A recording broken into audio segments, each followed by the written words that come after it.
pulled them out. Hey there, Bible readers. Welcome to this animated series where we look at the amazing stories in the Old Testament and learn how they apply to us today. Today we're looking at a showdown between good and evil, God versus false gods. And the results aren't what you think. You can read along with me in 1 Kings chapter 18. Now, before we get into the story, here's some important background information. Israel had a king named Ahab, and he and his wife, Queen Jezebel, were super wicked. They'd turned away from God and were worshipping a Canaanite deity named Baal, who was associated with fertility and the weather.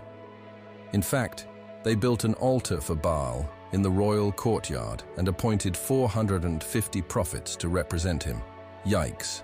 On top of that, these guys were actively killing off God's prophets. But God wasn't having it.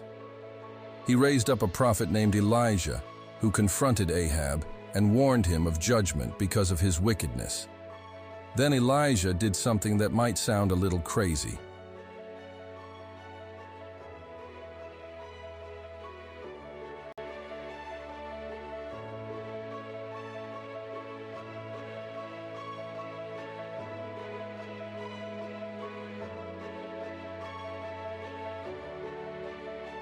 Verse 21. So Elijah came near to all the people and said, "How long will you hesitate between the God of your father and the God of Canaan? Serve the Lord. If only there may be a remnant unto the Lord my God among you that are zealous for him and seek him with all your heart and soul." Here, Elijah lays out the issue. He asks them why they're dithering about which God to serve, hinting that choosing Baal is a no-brainer since God himself will prove his power. Verse 24.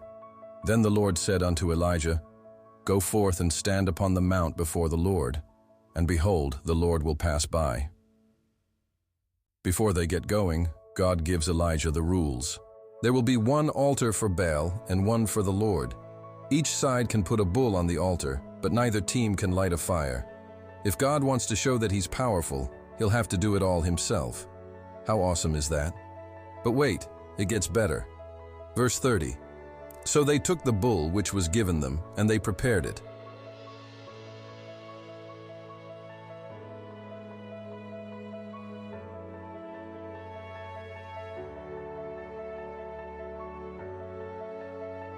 I love how Elijah didn't try to impress God or build a fancy altar.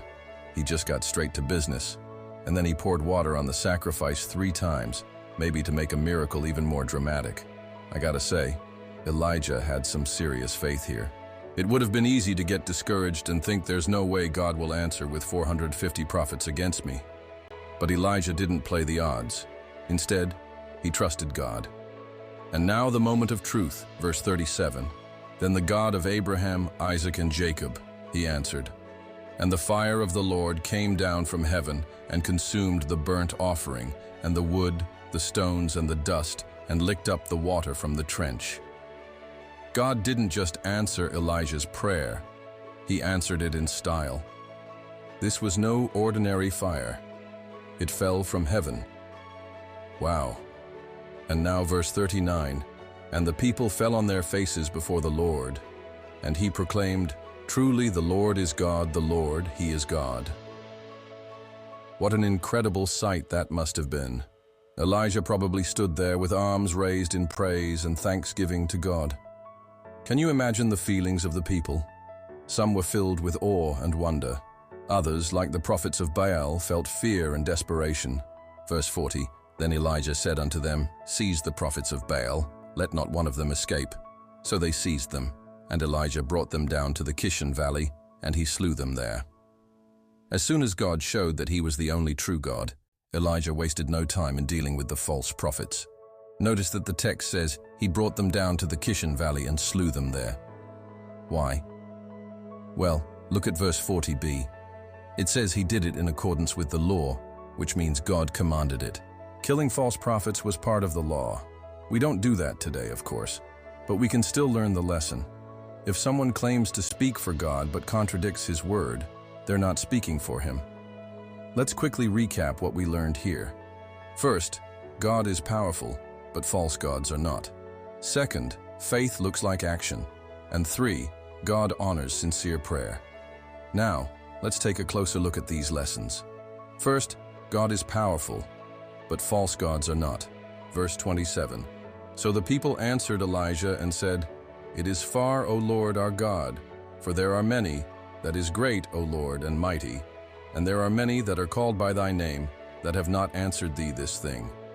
In effect, the people were telling Elijah, "Look, you tell us the Lord is God, but he hasn't done anything to show us that."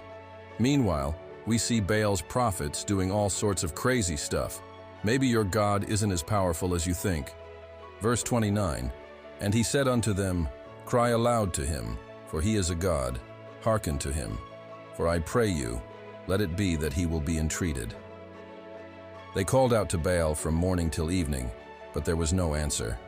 They danced around the altar, shouted, and even cut themselves, but still no answer. And let's be real. If a person is really a prophet of God, shouldn't their prayers be answered? Why would they need to cut themselves or do other crazy stuff?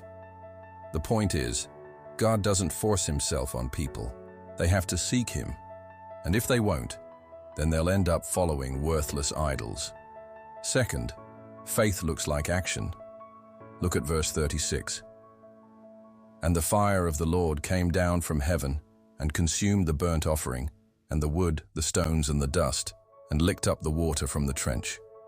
Elijah didn't just sit back and wait for God to work. He rebuilt the altar, drenched the offering 3 times, and prayed for God to answer. That takes guts, especially when you're outnumbered 450 to 1. But Elijah's faith was rewarded because he didn't just have faith, he acted on it. Remember, faith without works is dead. Finally, God honors sincere prayer. Look at Elijah's prayer. It's very short. In fact, I can't find any words in the Bible that Elijah actually spoke during this prayer. Verse 37 says, "Then the God of Abraham, Isaac, and Jacob," he answered. Now, I know we might think that prayer should include specific wording or certain hand motions, or maybe standing in a special spot. But this passage shows that God hears sincere prayers. In fact, he honored Elijah's brief, wordless prayer because he knew the prophet's heart. God sees and values our motives. So next time you come to him in prayer, remember, you don't need fancy words or perfect grammar or a certain way of speaking. Just speak from your heart. And hey, before you go, I want to encourage you to join us for our live study of the Old Testament. Every Wednesday at 5 p.m. Pacific Time, we gather together online to unpack an Old Testament passage and figure out how we can apply it to our lives today. Thanks for watching. Until next time, everyone, shalom.